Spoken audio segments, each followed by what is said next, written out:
الحمدللہ رب العالمین۔ رزق تلاش کرنے کے لیے دنیاوی کون سا کام کرنا چاہیے ہم کس کام میں سکسیز ہوئیں گے، کس کام میں ہم کامیاب ہوئیں گے، کون سا کام ہمارے لیے آسان، اس کا تذکرہ ہوئے گا۔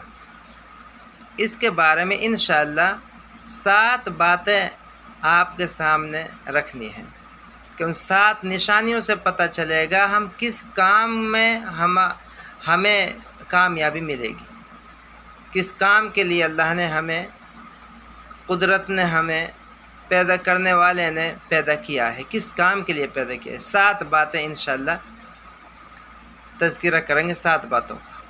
اس سے پہلے ایک بات یہ ذہن میں بٹھا لیں ہم سب کا آخرت کی لائن سے امتحان چل رہا ہے۔ فریق فی الجنت و فریق فی السعیر، ایک گروہ مرد عورتوں کا، یعنی ایک گروہ، ایک جماعت پوری انسانیت کی جہنم میں جائے گی اور ایک گروہ جنت میں جائے گا، ایک گروہ جہنم میں، ایک گروہ جنت میں۔ یہ تو آخرت کا معاملہ رہا۔ اب دنیاوی بارے میں آج تذکرہ ہوئے کہ دنیا میں کون سا کام کریں، حلال طریقے سے رزق کیسے کمائیں۔ اب سنیں، اللہ پاک نے ہر انسان کو دنیاوی کسی نہ کسی کام کے لیے پیدا کیا ہے۔ جس کام کے لیے انسان کو پیدا کیا ہے اس کی نشانی یہ ہے کہ اس کو جنون سا ہو جاتا ہے اس کام کے بارے میں۔ نمبر 1، وہ ٹائم کی پرواہ نہیں کرتا، وقت کی پرواہ نہیں کرتا کہ میں جس کام میں لگا ہوا ہوں اس میں وقت کتنا لگ گیا، کتنا مجھے لگانا چاہیے، نہیں، وہ بے حساب لگا رہتا ہے۔ وہ پھر اپنی بس ضرورتوں کو دیکھتا ہے کہ بھئی مجھے کھانا ہے، پینا ہے، اپنی اور ضروریات ہیں، سونا ہے، ورنہ وہ لگا ہی رہتا ہے۔ جس کام کے لیے اللہ نے ہم کو پیدا کیا ہے، آپ کو پیدا کیا ہے، آپ اس کام میں جنون ایسا رہے گا آپ کا کہ آپ کو اس کام میں ایسا لگا رہو گے کہ وقت کو بھول جاؤ گے۔ ایک نشانی ہے۔ اس بارے میں بہت ساری باتیں آ جائیں گی، لیکن بس اتنا ذہن میں رکھیں کہ وقت کی پرواہ نہیں کرے گا۔ دوسری نشانی یہ ہے، جس کام کے لیے قدرت نے ہمیں پیدا کیا ہے، اللہ نے ہمیں جس کام، دنیاوی کام کے لیے بنایا ہے، اس کام سے تھکتے نہیں ہیں ہم، اس کام سے تھکتے نہیں ہیں، بور نہیں ہوتے، پریشان نہیں ہوتے۔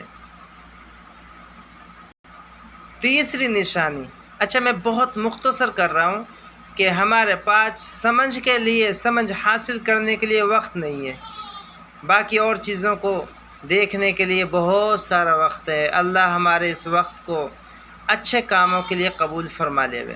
بہت سارا وقت ہے فلم دیکھنے کے لیے، کامیڈی دیکھنے کے لیے، کھیل تماشا دیکھنے کے لیے، جو نہ دین میں کام ہے، دین کا نفع ہے، نہ دنیا کا نفع ہے، ایسے کاموں میں وقت برباد کرنے کے لیے بہت سارا وقت ہے۔ اچھے کاموں کے لیے جس میں دنیا اور آخرت کی ترقی ہو رہی ہے، ان کو دیکھنے کے لیے وقت نہیں ہے۔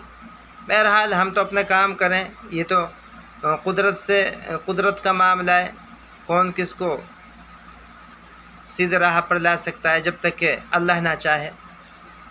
تیسری نشانی یہ ہے، اللہ نے جس کام کے لیے، جس دنیاوی کام کے لیے ہمیں پیدا فرمایا ہے، اس کام سے اللہ ہماری عزت کو جوڑ دیتا ہے، اس کام سے عزت ملنے لگتی ہے، اس کام سے عزت حاصل ہوتی ہے۔ یہ تیسری نشانی۔ چوتھی نشانی یہ ہے، انسان کو معاوضہ کی بھی پرواہ نہیں رہتی، پیسے کی بھی پرواہ نہیں رہتی، کتنا مجھے ملے گا، کتنا مجھے بچے گا، نہیں، جس کام کے لیے پیدا کیا ہے اللہ نے، اس کام کے معاوضے سے بے پرواہ ہو جاتا ہے بندہ، مرد ہو یا عورت۔ اس کام کے پیسے کی پرواہ نہیں کرتا کہ اس سے پیسے کم ملیں گے، زیادہ ملیں گے۔ اچھا یہ ذہن میں رکھیں، ہم سب کو کسی نہ کسی کام کے لیے پیدا کر رکھا ہے اللہ تعالیٰ نے، دنیا میں کسی نہ کسی کام کے لیے، باقی آخرت کی تیاری کے لیے تو سب کو ہمیں بھیجا ہے، اس میں کوئی شک نہیں ہے۔ کوئی بھی انسان ایسا نہیں ہے، مرد عورت جو آخرت کی تیاری کے لیے نہ بھیجا ہو. لیکن آخرت کی تیاری ہم نے پتہ نہیں کیا سمجھ رکھا ہے. ہم نے صرف یہ سمجھ رکھا ہے کہ جی نماز پڑھ لینا اور روزہ رکھ لینا، تسبیح پڑھ لینا، اسی کو یہ آخرت تیاری کہتے ہیں. نہیں، حلال طریقے سے، جائز طریقے سے تم دنیاوی کام کرو، یہ بھی عبادت ہے. بہرحال یہ الگ موضوع ہے. پانچواں کام، اللہ اس کام سے انسان کو پہچان دے دیتا ہے جس کام کے لیے انسان کو اللہ نے بنایا ہے، دنیاوی جس کام کے لیے بنایا ہے اس کام سے انسان کو پہچان مل جاتی ہے. چھٹی نشانی یہ ہے جس کام کے لیے اللہ نے ہم کو پیدا فرمایا ہے کہ اس کام سے مشہور ہوتا ہے. اس کام کوئی ضروری نہیں ہے کہ دیس ودیس میں مشہور ہو، علاقے میں مشہور ہو جاتا ہے، گاؤں میں مشہور ہو جاتا ہے، شہر میں مشہور ہو جاتا ہے. جس کام کے لیے اللہ نے ہمیں پیدا فرمایا ہے وہ مشہور ہو جاتا ہے. اور ساتویں نشانی یہ ہے، اس کام میں اگر پریشانی آ رہی ہے، مشکلات آ رہی ہے، دکھ آ رہی ہے، تو پھر ان کو بھی انسان خوشی خوشی برداشت کر لیتا ہے. ان کو بھی پریشانی نہیں سمجھتا، ان کو بھی یہ سمجھتا ہے کوئی نہیں، چند دن کی ہیں، ختم ہو جائیں گی. میرا تو شوق ہے، یعنی شوق ہے بس، کوئی نہیں، یہ کچھ نہیں کرنے والی ہے پریشانی. تو یہ چند باتیں ہیں، اس کے بارے میں ہم بہت کچھ کہہ سکتے ہیں، لیکن آپ کا خیال کرتے ہوئے بہت تھوڑا سا کچھ کہا ہے ہم نے. جس کام کے لیے پیدا نہیں ہوئے ہم، ماں باپ زبردستی کرتے ہیں، ہمارے بڑے سمجھدار زبردستی کرتے، نہیں تجھے یہی کرنا پڑے گا، ہمارا دل چاہتا نہیں ہے، ہم کرتے نہیں ہیں، ادھر ماں باپ ناراض، ادھر ہم ناراض. کاش کہ ہم اپنے بارے میں پہچان لیں کہ ہمیں کس کام کے لیے اللہ نے پیدا کیا ہے، دنیا میں کس کام کے لیے پیدا کیا ہے. باقی آخرت کا مسئلہ یہ ہے کہ سارے انسانوں کو آخرت کی تیاری کے لیے بھیج رکھا ہے، وہ ایک الگ ہے. اور دنیاوی کام یعنی کوئی آخرت کی تیاری سے روکتا نہیں ہے، نعوذ باللہ، بلکہ دنیاوی کام جائز طریقے سے، حلال طریقے سے کرنا عبادت ہے، عبادت.